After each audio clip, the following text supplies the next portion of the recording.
नमस्कार, 24 TV network देख रहे हैं आप। आज हमारे साथ मौजूद हैं धारूहेड़ा से चेयरमैन प्रत्याशी संदीप बोहरा जी।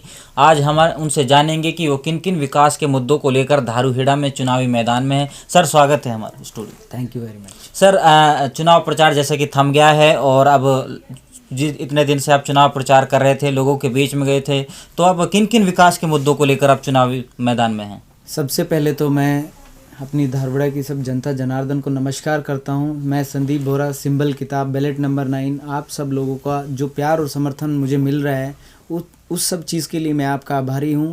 और आप लोगों के लिए काम करने की नीयत मेरी पहले भी थी और आगे भी रहेगी। इसी वजह से मैं इस जो कंटेस्ट कर रहा हूं इलेक्शन में चेयरमैन पद के लिए, इसी सोच के साथ कर रहा हूं कि मुझे धारवाड़ा क्षेत्र के लिए काम करना है। और धारवाड़ा क्षेत्र के अंदर जितनी भी समस्याएं, मैं कोई छोटे मोटे पॉइंट्स आपको 2-4 गिनवा दूं इलेक्शंस में, वो नहीं है।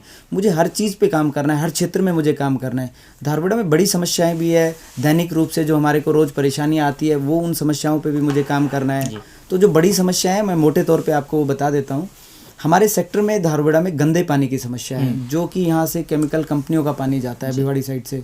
तो हमें सबसे पहले तो उसको बहुत सिस्टमेटिक वे से उनका निदान लोगों को दिलाना है और उनको उन चीज़ों से कोई परेशानी ना हो। उस गंदे के पानी की वजह से पूरे सेक्टर को परेशानियाँ झेलनी पड़ रही है। हमारा धारवाड़ा का जो एंट्री एग्जिट है हाईवे का, वो टूटा हुआ रहता है और रोज़ तीसरे दिन वहाँ पे कोई एक्सीडेंट होना, लोगों को गाड़ियाँ टूटना, उन लोगों को जो फैक्ट्री में जाना चाहते हैं वो रोज़ पानी में गिर जाते हैं, उन लोगों को टूटी सड़कें मिलती हैं। तो ये सब बहुत सारी परेशानियाँ हैं जिनका उनको रोज़मर्रा की ज़िंदगी में करना पड़ता है। सर, अगर जिस तरह से आपका धारूहेड़ा में माहौल चल रहा है और जनता ने अगर आपको चेयर पर बैठाने का मौका दिया, तो आप सबसे पहले कौन सी समस्या है, जो समस्या है उसको पहले निदान करेंगे? बता रहा था बात, जैसे क्या होता है कि जब मैं समस्याएं गिनवाता हूँ तो बहुत लंबी लिस्ट हो जाती है। नहीं, जो गंभीर समस्या है, गंभीर समस्या है वही बता रहा हूँ मैं। अब मैं आ रहा था धारवाड़ा की तरफ, बांस रोड पे बहुत सारी अनअप्रूव्ड कॉलोनियाँ हैं, उनमें बेसिक सुविधाएं नहीं है, लाइट पक्की रोड नहीं है, लाइट नहीं है, सीवर नहीं है, बहुत अन्य तरह की जो साफ सफाई की व्यवस्था नहीं है, कहीं कूड़े की गाड़ी नहीं पहुँच रही है। तो हमारे लोग जो किसी को जॉब के लिए कोई प्रमाण पत्र की ज़रूरत होती है, किसी को स्कूल में एडमिशन के लिए ज़रूरत होती है, उनको वो सब चीज़ें, डोमिसाइल नहीं मिल रहा है, किसी को जाति प्रमाण पत्र नहीं मिल रहा है, किसी को कैरेक्टर सर्टिफिकेट, तो ये बहुत बर्थ सर्टिफिकेट नहीं मिल रहा है। बहुत लोग परेशान रहते हैं और मुझे इन सब चीज़ों पर काम करना है। जाम की एक समस्या धारवाड़ा में बहुत ज़्यादा हो रखी है, भगत सिंह चौक पर सबसे ज़्यादा जाम लगता है। व्यापारियों का इससे नुकसान होता है। व्यापारी लोगों को भाई, उनके लिए अगर रोड खुले रहेंगे, लोग वहाँ से आएंगे जाएंगे तो उनका बिजनेस बढ़ेगा। जाम की वजह से लोग उनकी दुकानों तक नहीं पहुँच पाते, जिससे उनका नुकसान होता है। तो मैं धारवाड़ा की सभी अनअप्रूव्ड कॉलोनी, जाम की समस्या, साफ सफाई की समस्या, इन सब चीज़ों पे काम करूँगा। एक और चीज़, धारवाड़ा में पार्क गिने चुने हैं, बहुत ज़्यादा पार्क्स नहीं हैं, और जो है उनकी भी हालत बदहाली है। हमारे यहाँ अम्बेडकर पार्क है, बाबा भीम साहब अम्बेडकर का एक हमारे नगर पालिका के सामने पार्क है, उसकी बदहाली बहुत ज़्यादा हो रखी है। उन लोगों को मैं अब अपने लोगों को मैं बताना चाहूँगा कि एक तो पार्क है ही बहुत कम, अगर वो भी ठीक नहीं रहेगा तो फिर काम कैसे होगा। मैं इन सब चीज़ों पे, बेसिक चीज़ों पे काम करूँगा। खेल स्टेडियम है, खेल स्टेडियम के अंदर स्टेडियम तो बना दिया गया है, लेकिन उसमें बेसिक सुविधाएं फिर नहीं है, खिलाड़ियों को कुछ सुविधाएं नहीं मिल रही। तो मैं उन खिलाड़ियों को सुविधाएं दिलाने का भी काम करूँगा, और जो आर्थिक रूप से जिन बच्चों को लगता है कि वो कमज़ोर है, उनको कोई शिक्षा में हमें उनको योगदान देना है, कोई उसको पढ़ाई के लिए कोई हमें आर्थिक रूप से उनको मजबूत करना है या उनको कोई मदद करनी है, तो मैं उनकी भी मदद करूँगा। और युवाओं को एक रोजगार दिलाने का, इंडस्ट्री एरिया है तो रोजगार दिलाने के लिए हम योजनाएं बनाएंगे और उनको काम दिलाएंगे, लोगों से जाके बात करेंगे।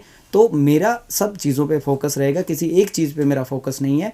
मैं धारवाड़ा की जितनी भी समस्याएं हैं वो ग्रास रूट पे जाके मैं काम करूंगा, ग्राउंड लेवल पे जाके मैं काम करूंगा। सर, बात करें धारूहेड़ा की सिस्टम की, जो जनता है वो भोली भाली है, वो लोगों के प्रशासन के पास जाती है तो कई बार उनको मतलब वो रवैया ठीक नहीं होता, उसको लेकर क्या योजनाएं रहेंगी आपकी? मेरा छोटा सा कार्यकाल 6 महीने का रहा था, मैं चेयरमैन बना था, और ये उसी की बदौलत है। मेरा जो प्यार अपनी जनता के साथ में रहा, जो मेरा व्यवहार उनके साथ में रहा, इसीलिए वो मुझे प्यार करते हैं और मुझे चाहते हैं।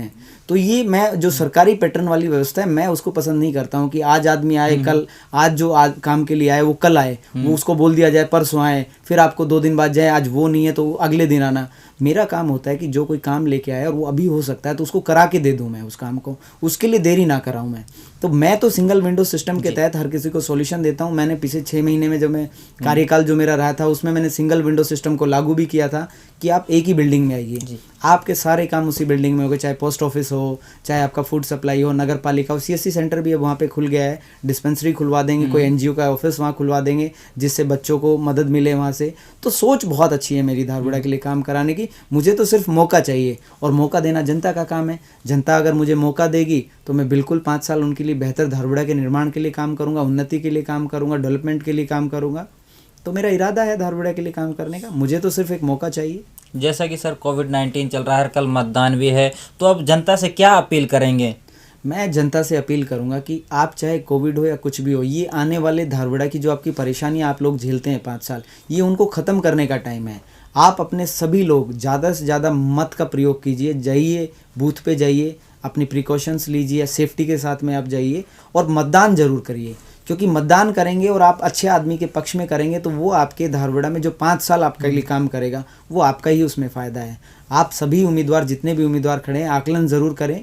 कोई आपके पास मिला हो नहीं मिला हो, आकलन करने का अधिकार आपका है, लेकिन अच्छे उम्मीदवार को चुनना भी आप ही का अपना जो ये आकलन करने का जो आपका क्राइटेरिया है उसको आप खुद से तय करें कि कौन उम्मीदवार, किसी को गड्ढे में वोट नहीं डालना है। उम्मीदवार कौन उपयुक्त है, कौन बेहतर है, कौन काम कर सकता है, किस में काम करने की समझ है, कौन पढ़ा लिखा है, किस में सभ्यता है, सारी चीज़ें सोच के आपको वोट देना है और वो धारवाड़ा के बेहतर भविष्य के लिए होगा, आप लोगों के बेहतर भविष्य के लिए होगा और जो हमारी आने वाली पीढ़ी है उनके लिए अच्छी एक धारवाड़ा की जो काम होगा तो उनको दिखेगा कि हाँ उन लोगों के लिए कुछ काम हुआ है और धारवाड़ा में आने वाली पीढ़ी हमें याद रखेगी कि हाँ किसी ने धारवाड़ा में चेयरमैनशिप की थी और उसने काम करके दिखाया था। बहुत बहुत धन्यवाद सर हमारे स्टूडियो में पधारने के लिए। तो ये थे हमारे साथ संदीप बोहरा जी, जिनका चुनाव निशान है किताब, बैलेट नंबर 9। धन्यवाद सर। मैं एक चीज़ और आपसे कहना चाहूँगा कि जनता, उनके पास एक दिन का समय शेष है और वो अपने लोगों के पास जाएं, संपर्क करें। जिन लोगों के पास मैं अभी नहीं मिल पाया हूँ, मैं 27 तारीख के बाद पर्सनली उनसे मिलने आऊँगा, लेकिन तब तक आप लोग उनसे मेरा हाथ जोड़ के निवेदन ये कर लेना कि संदीप बोहरा की मजबूरी थी, चुनावी व्यवस्था की वजह से वो इस बात का ईगो लेके ना बैठे हैं कि संदीप बोहरा हमारे पास वोट मांगने नहीं आया। मैं सबके पास गया हूँ, मैंने बहुत लोगों तक पहुँचने की कोशिश की है, लेकिन 7-8 दिन 9 दिन का समय बड़ा कम होता है। वो जितना मुझसे कवर हो गया मैं कवर किया है, सभी उम्मीदवारों के साथ, मेरे अकेले के साथ नहीं, सभी उम्मीदवारों के साथ है। कोई उम्मीदवार कहीं नहीं पहुंचा, कोई उम्मीदवार कहीं नहीं पहुंचा, तो सबका अपना अलग अलग है। मैं कहीं जगह चला गया, किसी जगह दूसरे उम्मीदवार नहीं गए, किसी जगह दूसरे उम्मीदवार चले गए, मैं नहीं गया। लेकिन जब सारी हमारी जनता जनार्दन जो फैसला ले वो धारवाड़ा के हित में ले, कौन सच में काम कर सकता है ये सोच के आप अपने मत का प्रयोग करें और उपयुक्त उम्मीदवार जो आपका है, जो आपके लिए काम करना जानता हो, जिसको अनुभव हो। गैर अनुभवी उम्मीदवार को आप वोट दे देंगे, वो आपका गड्ढे में जाता है। तो आप लोगों को अनुभव के आधार पर, सोच के आधार पर, डेवलपमेंट की नीतियों के आधार पर काम करने वाले इंसान को वोट करना चाहिए। मैं आप सब लोगों से निवेदन करूंगा, अपने पोलिंग बूथ पर आप जाइए, लोगों की मदद कीजिए, ज़्यादा से ज़्यादा वोट कराइए और धारवाड़ा की बेहतर भविष्य और उन्नति के लिए वोट कीजिए। बहुत बहुत धन्यवाद आप सब।